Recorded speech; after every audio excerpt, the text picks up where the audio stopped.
민수기 7장 1절에서 11절 말씀을 통해서 지휘관이 드린 예물이라는 제목을 하나님 말씀을 함께 나누겠습니다. 이스라엘 백성들이 애굽에서 출애굽을 했습니다. 모세를 통해서 430년 동안 종살이를 하다가 출애굽을 하게 되지요.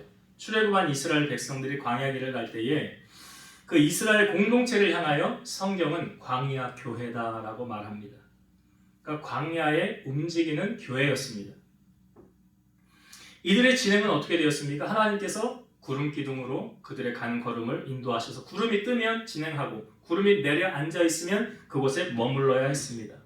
그렇게 하나님의 인도하심을 받았고 이들은 무엇을 먹고 살았습니까? 유목민이었습니다. 정착하여 농사를 짓지 않았습니다. 굶어 죽은 사람이 있습니까? 없습니까? 없습니다. 한 사람도 굶어 죽은 사람은 없어요. 원망하고 불평하다가 죽은 사람은 있어요.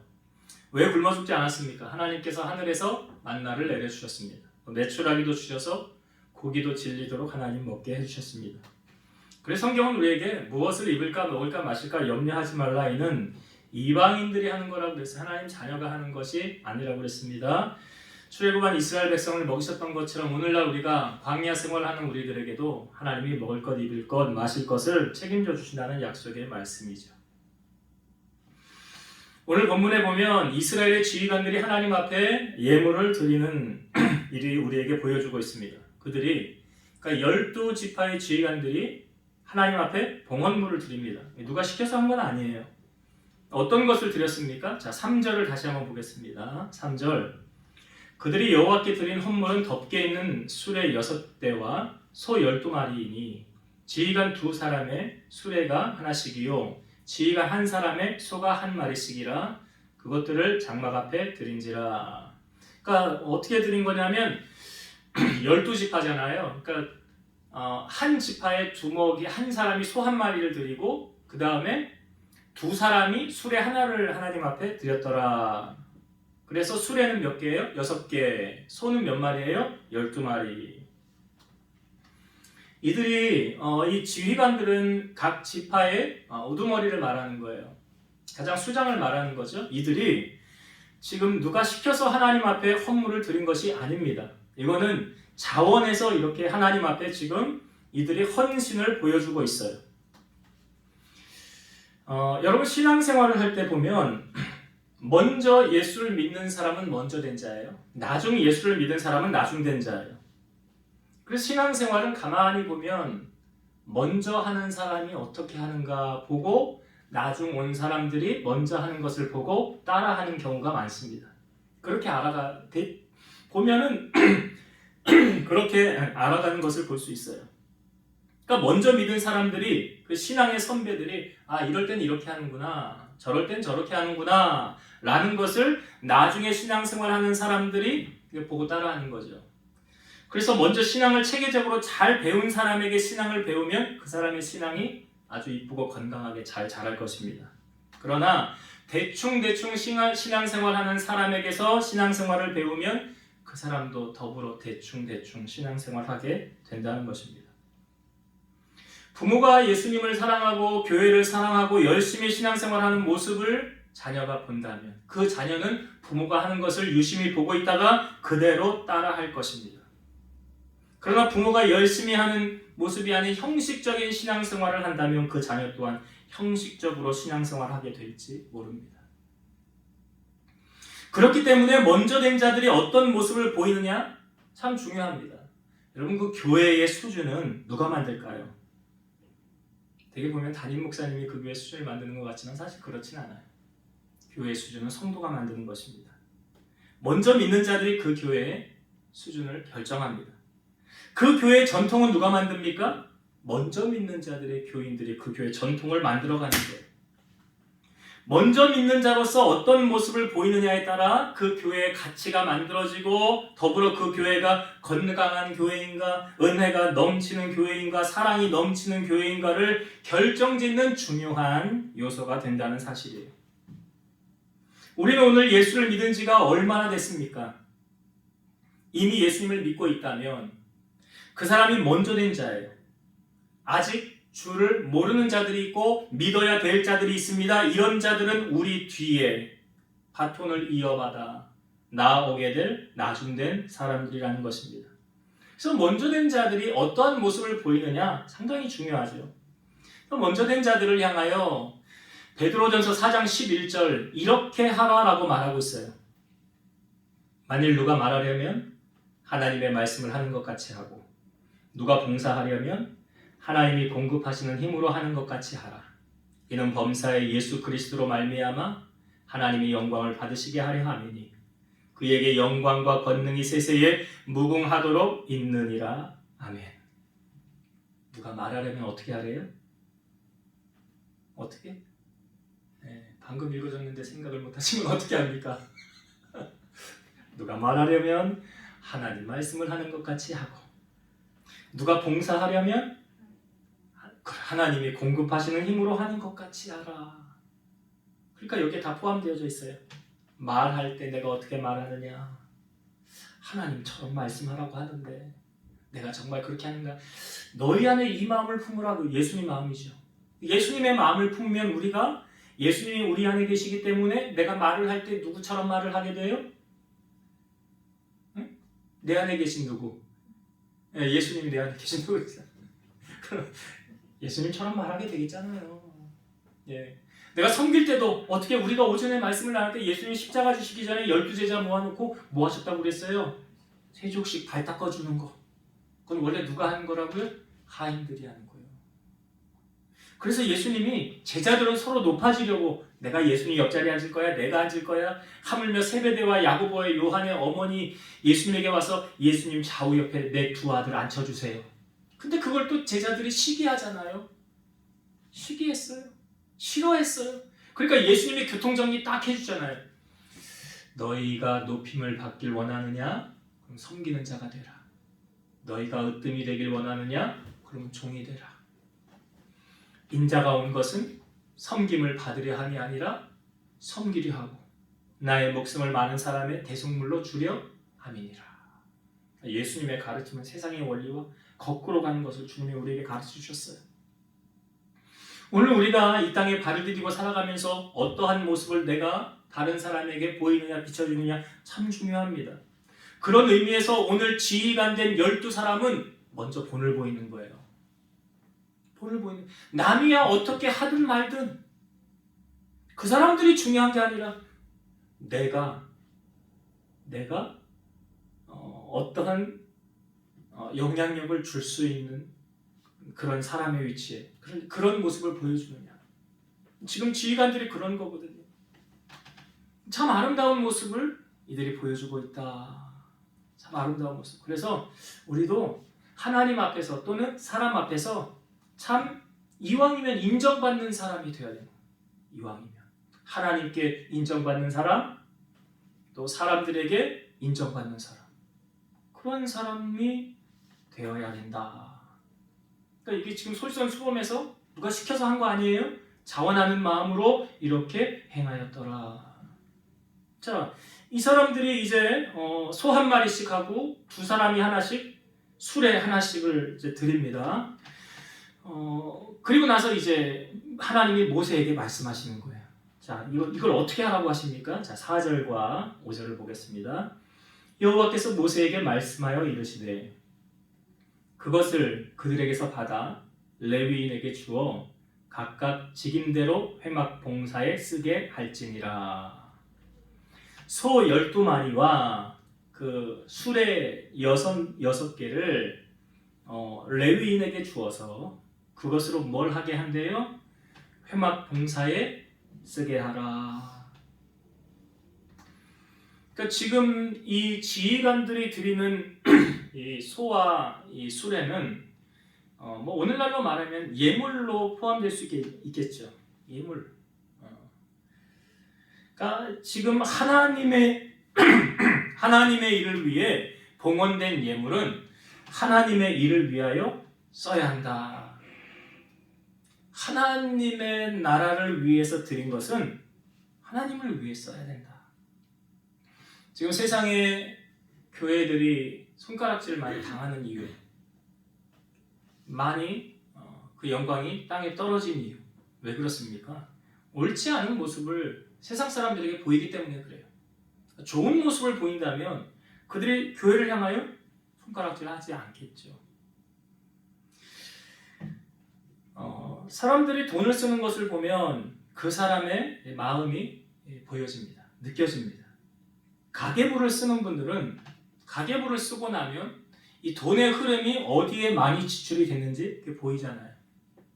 교회는 무엇으로 운영됩니까? 교회는 헌금으로 운영이 되죠. 교회는 재정이 자립된 교회와 그렇지 않은 교회가 있어요. 그러니까 교회의 재정이 자립이 된 교회는 재정을 투명하게 해서 비리가 없도록 해야 돼요. 제가 우리 교회는 아직 재정적으로 자립이 되어지지 않았지만 저는 그런 마음을 갖고 있어요. 우리 교회 재정이 자립이 되면 모든 재정을 교인들에게 다 공개를 하자. 공개해서 10원 하나라도 어디에 쓰여지는지 교인들이 다 알도록 하자. 근데 지금 우리 교회는 그런 형편이 못 되죠. 목회자 사례비도 제대로 못 주니까. 지난주에 우리 차가 카니발이 방전이 됐어요. 보통 어떻게 하냐면 교회에서는 수리를 합니다. 그리고 영수증을 받아다가 교회 재정에 청구를 합니다. 그럼 그거를 청구한 대로 금액을 줍니다. 우리 교회는요. 안 되죠. 그래서 제가 한 푼이라도 아껴보려고 폐차장을 전화를 해서 배터리가 있습니까? 예, 있어요. 어떤 데는 어때요? 오세요. 가서 35,000원 주고 갈았어요. 싸게 구입을 했어요. 교회 재정의 어려움을 겪어본 사람이기 때문에 수도도 끊겨받고 전기도 끊겨받고 임대료도 밀려서 주인에게 사정을 또 해봤고, 저는 목회를 하면서 돈 걱정 없이 목회하는 것은 참 축복이다 라고 생각을 했어요. 왜? 돈 생각하지 않고 그냥 목회에만 전념할 수 있으면 얼마나 감사합니까? 그게 안 되니까 목사님들이 투잡을 하잖아요. 또 사모님들이 현장에 나가서 일을 해야 가정을 꾸려나가야 되는 거고, 현실이니까. 그런 거 없이 목회에만 전념하면 얼마나 좋을까라는 생각을 해봤어요. 근데 앞으로 하나님이 때가 되면 그렇게 하시지 않겠나. 그래서 우리 교회에 복을 주시면 재정을 투명하게 해야 돼요. 왜요? 세상 사람들이 교회를 향하여 손가락질 못하도록. 그래서 사랑의 교회 저번에 갔더니 사랑의 교회도 그러더라고요. 어느 재정 감사를 누가 따로 본데 거기 어디 외부 업체에서 하는지 그건 정확하게 모르겠으나 그 앞에서 이제 목사님이 인도를 할 때 그 수석 목사님 있잖아요. 말하기를 우리 교회 재정에 10원 하나라도 허투루 쓰는 거 없습니다. 얘기를 하더라고요. 큰 교회가 대형 교회가 그렇게 하니까 덕이 되잖아요. 우리 교회 재정도 지금 공개를 하지 못하는 이유는 뭐냐면 교인들이 시험을 들 수 있어요. 이거 뭐야, 우리 교회 왜 이렇게 재정이 약해, 왜 없어, 내가 해야 되나? 개척교회 사람들이 오라고 그러면 부담 가서 안 온대. 부담 왜? 헌금하라고 그럴까봐. 나 지금도 헌금하라는 얘기를 한 번도 한 적이 없는데 헌금하라고 그래. 아니에요. 사명감이 없었어요. 내가 보니까 사명감이 없어서 못 오는 거야. 오늘 지금 그 지휘관들이 드린 예물을 어떤 용도로 쓰라고 하나님 말씀하셨습니까? 레위인에게 주어서 회막 봉사에 쓰라고 그랬죠. 6절부터 한번 볼게요. 6절부터 9절까지 읽어보겠습니다. 모세가 수레와 소를 받아 레위인에게 주었으니 곧 게르손 자손들에게는 그들의 직임대로 수레 둘과 소 4마리를 주었고 무라리 자손들에게는 그들의 직임대로 수레 4과 소 8마리를 주고 제사장 아론의 아들 이다말에게 감독하게 하였으나 고핫 자손들에게는 주지 아니하였으니 그들의 성소의 직임은 그 어깨로 매는 일을 하는 까닭이었더라. 자, 지금 소를 한 마리씩 지휘관들이 드렸고 수레를 줬는데, 자, 게르손 자손들에게 어떻게 분배했습니까? 그러니까 레위에게 아들이 셋이 있었다고 그랬죠? 게르손, 무라리, 고핫. 그런데 그 세 아들들의 지파가 각자 하나님의 일을 섬기는 거지만 각자 일을 분담을 했었어요. 그렇죠? 생각나십니까? 그래서 고핫 자손들에게는 어떤 일을 맡겼냐면 그 성소 안에 아주 귀한 물건들 있잖아요. 이런 것들, 그러니까 쉽게 말하면 법궤 있죠. 법궤를 옮길 때 어떻게 옮기려고 그랬습니까? 제사장들이 어깨에 메고 옮기라고 그랬잖아요. 그러니까 고핫 자손들에게는 그런 귀한 것, 사람이 수레에 얹어서 옮기는 것이 아닌 손으로 이렇게 잡고 어깨에 잡고 옮기는 것, 그런 것을 옮길 때 고아 자손들이 하라고 그랬어요. 그러니까 고아 자손들에게는 이 수레가 필요합니까? 필요하지 않습니까? 필요하지 않죠. 왜? 손으로 다 들고 나눠야 되니까 수레가 없어도 되는 거예요. 반면에 여기 게르손과 무라리 자손에게는 이렇게 나누어 주었는데 게르손 자손들에게는 수레 2하고 소 4마리, 그 다음 무라리 자손들에게는 수레 4하고 소 8마리, 각자 분배한 게 좀 다르죠. 왜 다르게 한 겁니까? 지금 이 무라리 자손들에게는요, 그 물건을 옮길 때 되게 보니까 무거운 기둥들, 지탱하는 것들, 그런 무거운 것들을 이 무라리 자손들이 옮기게 됐어요. 그러니까 당연히 무거운 것을 많이 옮겨야 되니까 수레가 많이 필요하겠죠. 소가 많이 필요하겠죠. 그리고 게르손 자손들에게는 그에 비해서 조금 가벼운 것들을 옮기게 했어요. 그러니까 수레 2하고 소 4마리. 이게 우리에게 어떤 원리를 보여주고 있냐면 공평성과 형평성이에요. 그러니까 어느 집안 고아 자손들에게는 수레가 필요하지 않은 거예요. 근데 수레를 주면 돼요? 아니, 줄 필요가 없는 거예요. 반면에 무라리 자손들에게는 이 무거운 것을 많이 옮기니까 얘네는 수레를 많이 줘야 되는 거예요. 이게 무엇입니까? 공정성과 형평성이에요. 그러니까 우리가 주님의 일을 감당하며 해나감에 있어서도요, 시험 드는 사람이 없도록 해야 돼요. 어떤 일을 하든. 그러니까 모두가 인정할 수 있게. 초대교회가 막 부흥 성장하여 나아갈 때 어려움을 겪는 일이 있었어요. 어떤 문제가 있었습니까? 그 헬라파 유대인, 히브리파 유대인들이 있는데 헬라파 유대인들이 과부들이 그들의 명단에 자꾸 빠지게 되었으므로 말미암아 사람들의 원망을 자꾸 사게 되는 거예요. 공평하게 했어야 됨에도 불구하고 그런 일을 공평하게 하지 못한 거죠. 그러니까 작은 일에 시험 들 수 있는 거예요. 그러니까 시험의 요소를 만들어서는 안 되는 거예요, 교회는. 누구도 시험 들게 해서는 안 돼요. 그러니까 예수님도 뭐라고 그럽니까? 시험에 드는 일이 없어야 되지만 시험에 들게 하는 그 사람에게는 연자 맷돌을 메고 바다에 빠지는 게 낫다라고 주님이 말씀하시잖아요. 그러니까 남을 절대로 시험 들게 해서는 안 된다. 안 된다. 그 모습이 당시 서기관과 바리새인들이 그런 모습을 많이 보여줬거든요. 그러니까 그들을 향하여 경고의 말씀이 주님이 하신 거예요. 그러니까 어떠한 경우라도 형평성, 공정성을 가지고 교회 일도 그렇게 해야 된다. 누구도 차별해서는 안 된다. 그러니까 세상의 권력이 교회에 들어옴으로 말미암아 이 교회가 세상 법을 따라가다 보니까 이 연약한 자, 소외된 자, 고아와 과부들은 교회에서 어떤 일을 맡음에도 그들은 제외, 그들은 안 돼. 힘도 없고 돈도 없어. 그런 걸로 배제해서는 안 되는 거죠. 교회가 그렇게 가서는 안 된다. 하나님이 기뻐하지 않는다. 꼭 그 원칙을 가지고 신앙생활, 교회가 일을 해야 된다라는 이 공정성과 형평성을 우리에게 보여주고 있어요.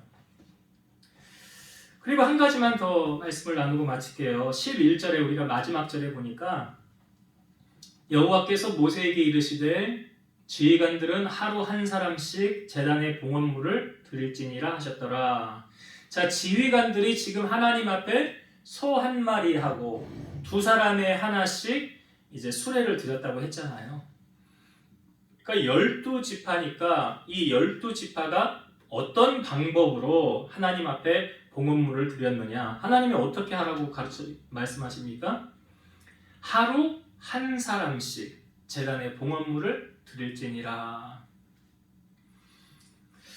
하루 한 사람씩 드리라는 것은 하나님의 지시에 따라 12지파니까 12일 동안 드려라 라고 하나님이 법으로 정해주신 거예요. 말씀해 주신 거죠.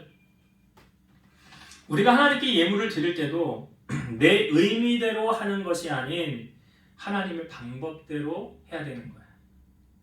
그러니까 하나님은 질서의 하나님이신데 하나님께 지정하신 방법으로 예물을 드려서 질서대로 그리고 순종함으로 그리고 인내함으로 하나님 앞에 행해야 된다. 신명기 12장 5절에서 7절의 말씀 볼게요. 오직 너희 하나님 여호와께서 자기의 이름을 두시려고 너희 모든 지파 중에서 택하신 곳인 그 계실 곳으로 찾아 나아가서 너희의 번제와 너희의 제물과 너희의 11조와 너희 손의 거제와 너희의 서원제와 낙헌 예물과 너희 소와 양의 처음 난 것들을 너희는 그리로 가져다가 드리고 거기 곧 너희 하나님 여호와 앞에서 먹고 너희 하나님 여호와께서 너희의 손으로 수고한 일에 복 주심으로 말미암아 너희와 너희의 가축이 즐거워할지니라. 하나님께서 지금 어디에 가서 예물을 드려라 라고 말합니까? 앞에 이렇게 나왔어요. 너희의 하나님 여호와께서 자기의 이름을 두시려고 너희 모든 지파 중에서 택하신 곳인 그 계실 곳으로 찾아 나아가서 하나님이 지정해 놓은 그곳에 가서 하나님 앞에 예물을 드리되 11조, 거제, 서원제, 처음 난 것, 낙헌 예물 그런 것을 가져다가 하나님 앞에 드려라. 그러니까 여러분 우리가 코로나로 인해서 온라인으로 어쩔 수 없이 예배드리는 상황이 아니라고 한다면 하나님이 정한 곳이 어디예요? 성전이잖아요. 성전에 나와서 하나님을 예배하고 그곳에 하나님이 정한 예물을 드리는 것이 성경적이다. 우리가 하나님 앞에 예물을 드릴 때는 하나님이 양이 아닌 중심을 보신다고 그랬죠? 그래서 준비함으로 우리가 하나님 앞에 나아가는 자세가 중요한 것입니다. 예전에 제가 주보 칼럼에 이런 칼럼의 내용을 넣었어요. 어떤 손자가 교회 가는데 헌금을 종이돈을 가지고 가니까 할머니가 옳지 근데 가만히 보니까 그건 아니다. 그러면서 그 종이돈을 가져다가 옛날에 다리미도 없었는데 화로에다가 이렇게 뜨겁게 해서 그걸 종이돈을 다려서 이제 가져가서 드려라. 그랬던 모습이 어렸을 때 그렇게 할머니가 했었던 그 모습이 자기에게는 각인이 되어서 생각이 났다는 거예요.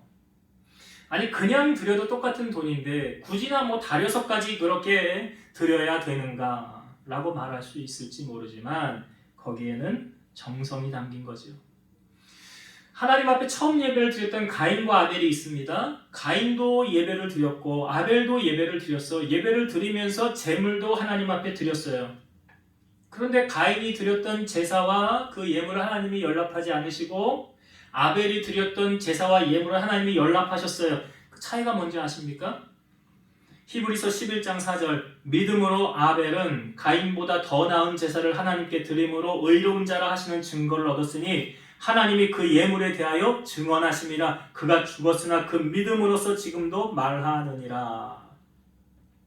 하나님이 성경에 보니까 아벨은 믿음으로 드렸다고 그러죠.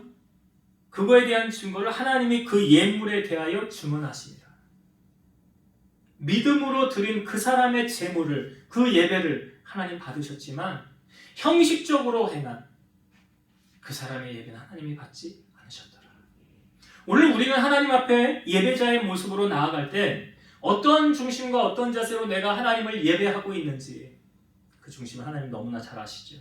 바라기는 우리가 가인이 드렸던 제사와 예물을 하나님이 받지 않으시고 아벨이 드렸던 제사와 예물을 하나님이 받으셨던 것처럼 우리 예배가 그렇게 하나님 앞에 상달되어지기를 원합니다. 말씀을 정리하고 마치겠습니다. 오늘 감독된 자들이 그 지휘관들이 하나님 앞에 예물을 드려요. 누가 시켜서 한 거 아니에요. 이것은 그들이 모든 사람들 앞에 먼저 뭘 보인 거예요? 본을 보인 거예요. 신앙생활은 어떤 본을 보이느냐에 따라 내가 어떤 모습으로 비춰지냐에 따라 그 나의 비춰진 그 모습을 누군가 보고 따라한다는 사실. 자녀가 될 수도 있고요. 내 친구가 될 수도 있고요. 내 같은 구역 식구가 될 수도 있고요. 그래서 내가 어떠한 모습으로 지금 비춰지고 또 어떤 모습을 보여주고 어떤 영향력을 주고 신앙생활하고 있는가 말하기는 주님이 기뻐하는 사람의 모습을 비춰주기를 바라요. 두 번째, 지금 드린 그 예물을 어떻게 쓰라고 합니까? 회막 봉사의 일. 그러니까 하나님께 드려진 거는 하나님의 일을 위해서 쓰여진 게 맞아요. 그런데 어떤 원리로 이것을 분배했습니까? 공정성과 형평성. 고아 자손에게는 수레가 필요 없지요. 소도 필요 없어요. 이건 하나님의 일을 하는데 이건 안 줘도 되는 거잖아요. 그러나 무라리 자손들에게는 무거운 걸 옮겨야 되니까 더 많이 줘야 되죠. 그리고 여기 게르손 자손들에게는 좀 덜 무거운 것을 옮기기 때문에 더 조금 주고. 주의 일을 행함에도 있어서 우리가 이런 원리로 주님의 일을 해야 된다. 누구도 그래서 이 말씀 가운데는 누구도 어느 작은 한 사람이라도 시험 들게 해서는 안 된다. 물론 시험을 드는 사람이 잘못된 거죠. 원칙적으로 따지면 예수님 뭐라고 그랬어요? 기도하지 않으면 겟세마네 동산에서 뭐라고 그랬어요? 시험에 들지 않도록 뭐 하라? 깨어 있어 기도하라. 이거 역으로 말하면 기도하지 않으면 시험 든다. 기도 안 하면 시험 들어요. 근데 그걸 꼭 원인을 자기에게서 원인을 찾지 않아. 다른 사람에게서 원인을 찾고 저 사람 때문에 시험 들었잖아. 아니에요. 자기가 기도 안 해서 시험 든 거. 그렇기 때문에 하여튼 주님의 일을 행함에 있어서 누구도 시험 들지 않도록 모든 사람이 인정할 수 있도록 그렇게 주님의 일을 행하고 마지막으로 나누었던 것이 그 하나님께서 예물을 드리는 방법을 정해주었죠. 그러니까 하나님이 정해준 대로 하면 탈이 없어요. 근데 우리는 꼭 내 생각대로 하잖아. 하나님이 가르쳐준 대로 안 하고 내 맘대로 하려다 보니까 문제가 자꾸 발생이 되는 거예요. 그래서 우리는 철저하게 하나님이 정해준 대로 하면 탈이 없다. 그래서 성도는 무엇을 따라가야 됩니까? 말씀을 따라가야 되죠. 그래서 하나님이 정한 그곳에 가서 예배를 드리고 예물을 드리고 그렇게 하나님께서 복 주심으로 말미암아 즐거워하라 말씀하셨으니 이 말씀을 가슴에 잘 새기셔서 승리하는 신앙을 경험하는 여러분 되시기를 주의 이름으로 축원드립니다. 기도하시겠습니다. 살아계셔서 역사하시는 하나님, 이스라엘의 12지파를 세우시고 그 12지파에 또 지휘관들을 하나님이 세우셨습니다. 그리고 그 지휘관들이 하나님의 일을 위해서 먼저 솔선수범하는 모습을 보여주고 있습니다. 아름다운 교회, 전통 있는 교회는 누가 만들어갑니까? 먼저 믿는 자들이 어떠한 모습을 보여주느냐에 따라 그 교회 전통이 만들어집니다. 그 신앙의 정도가 나타납니다. 바라기는 우리 함께 비전교회 우리 성도들, 교우들이 리더된 자들이라고 한다면 먼저 아름다운 신앙의 모습을 유산으로 남겨주는 자들 되게 하시고 저들의 모습 속에 예수님의 형상이 드러나서 주님 앞에 영광을 올려드리며 나로 말미암아 아름다운 하나님의 은혜가 증거되어질 수 있도록 은혜를 더하여 주옵소서. 하나님의 일을 행함에 있어서 그 누구도 시험 들지 않도록 형평성과 공정하도록 모든 일을 잘 지혜롭게 감당하게 도와주시고 또한 우리의 생각이 아닌 하나님이 알려주시고 하나님이 정해주신 순서에 따라 기록해준 말씀에 따라 그 말씀 붙잡고 우리의 신앙이 견고하게 세워져가는 우리 성도들이 되게 하여 주옵소서.